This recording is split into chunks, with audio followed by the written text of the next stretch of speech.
بسم الله أعوذ بالله من الشيطان الرجيم بسم الله الرحمن الرحيم اللهم صل على سيدنا محمد وسلم من سليمان مختار moi, moi Suleiman Mokhtar. سليمان مختار Si, Suleiman Mokhtar Si. قندراد لولر محمد جاد Plus connu sous le nom de Mohamed Jad. كمين وين شارنا قرن جاتار شفرو Je suis le marabout qui est à Djatar et qui soigne là-bas. أمون شفرو قرن دونو Le guérisseur qui est dans ce village. ديوان ديونو جدي فوف إن Et de toute la région. Je suis connu dans presque toute la région. Ils connaissent, tout le monde là-bas connaissent le marabout, le grand marabout de Djatar et qui soigne là-bas, qui guérit là-bas les maladies. C'est connu. Beaucoup de gens le connaissent. Et surtout dans le département où j'habite. Le département de Podor. Village de Djatar.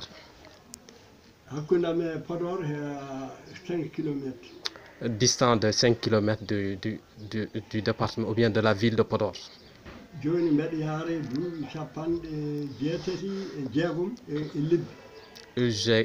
Actuellement j'ai 86 ans et quelques mois.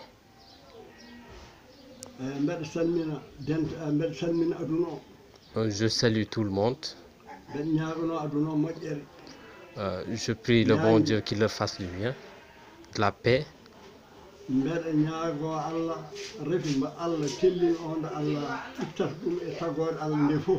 Je prie que Dieu enlève la maladie qu'on connaît actuellement. Je demande à Dieu pour eux de la paix.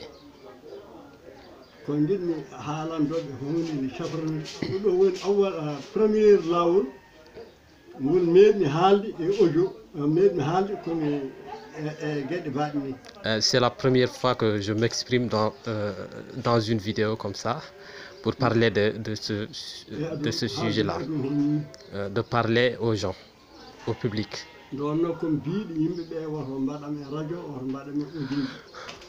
Parce que j'avais conseillé, ou bien je ne voulais pas parler en public comme ça dans ces vidéos. Je n'ai pas l'habitude de le faire.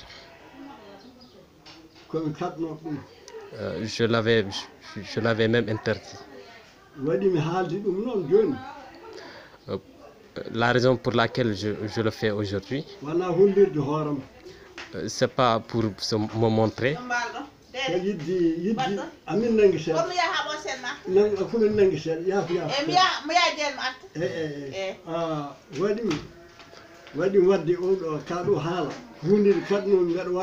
Ce qui m'a poussé à faire cette vidéo-là, celui-là c'est mon fils, le plus petit, l'aîné ou bien le cadet de mes fils, de mes enfants. C'est le plus jeune de tous mes enfants. C'est quelqu'un qui a beaucoup appris et c'est un intellectuel en plus. J'habite dans la campagne, moi. Moi, toute ma vie, je l'ai fait en campagne. Ou bien je le fais le plus souvent, je suis en campagne. Et quant à la science que je possède, je lui ai transmis ça. Je lui ai tout transmis.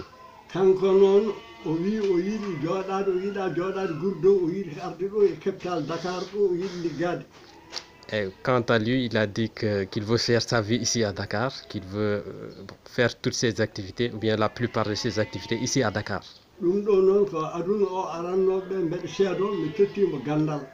Et ça, c'est pour faire juste un témoignage que je lui ai transmis la connaissance que j'avais. Toutes les maladies que je guérissais, ou bien que j'ai guéri, il peut le faire lui aussi. Il a les capacités, les compétences.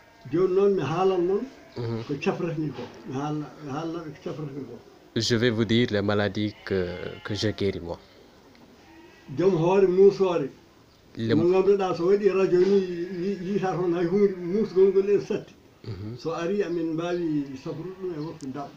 Je guéris les maux de tête qui ne sont pas détectables par la médecine moderne et auxquels les gens ne trouvent pas de remède. Ça, ces maladies, je les guéris. On en a fait l'expérience.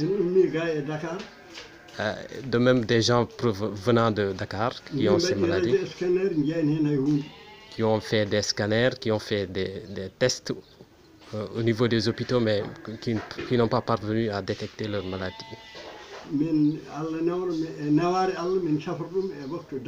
Et avec l'aide de Dieu, on a parvenu à soigner ces maladies dans un court temps.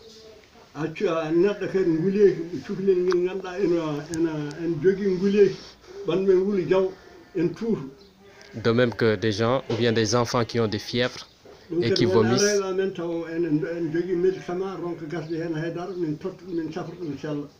Beaucoup de gens sont venus chez nous et qui ont, avec l'aide de Dieu, on a pu parvenir, on a pu guérir ces maladies.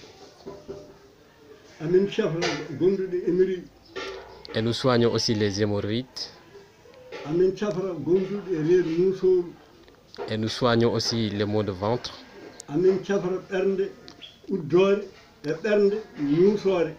Et nous soignons des maux de poitrine, ainsi aussi que des gens qui ont des gènes au niveau de leur poitrine.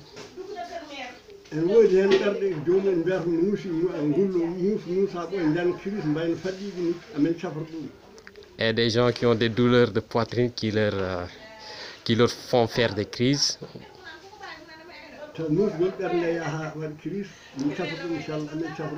Des douleurs de poitrine qui donnent même des crises, on les soigne.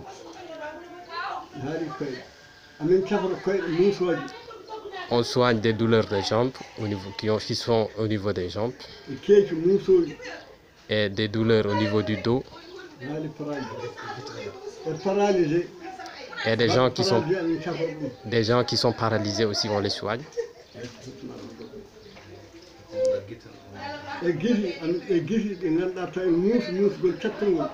Et des maux au niveau des yeux avec des douleurs intenses. Des rougeurs au niveau des yeux qui font en plus mal, tout ça on soigne.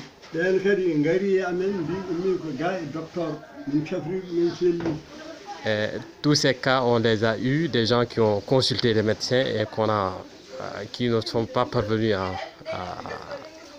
à les guérir par la médecine moderne et qu'on a pu soigner.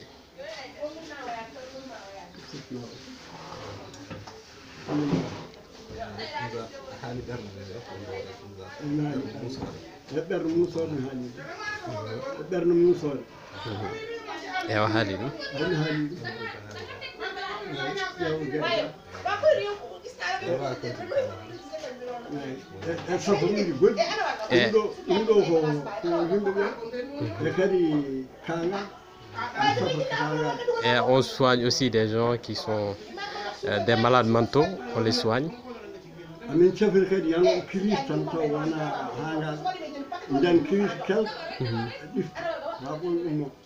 Et des gens qui font des crises aussi et qui se relèvent quelque temps après. Tout ça, on les soigne. Et on soigne toutes ces sortes de crises-là. On les soigne. Et de même que les crises qui atteignent ou bien qui impliquent les gens qui sont dans les écoles.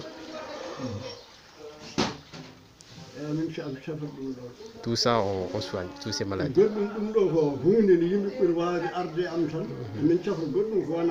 Et on soigne aussi d'autres maladies qui sont différentes de ce que je viens de citer.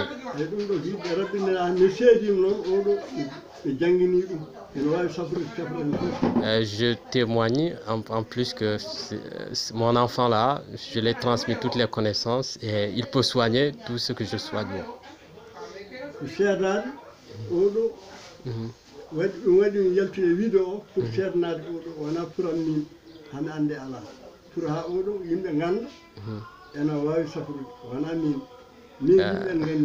J'ai fait cette vidéo juste, c'est pas pour que les gens me connaissent, parce que moi déjà les gens me connaissent, mais c'est pour juste faire un témoignage en faveur de mon fils qui est là, pour que les gens comprennent qu'il a les compétences, qu'il sait faire tout ça.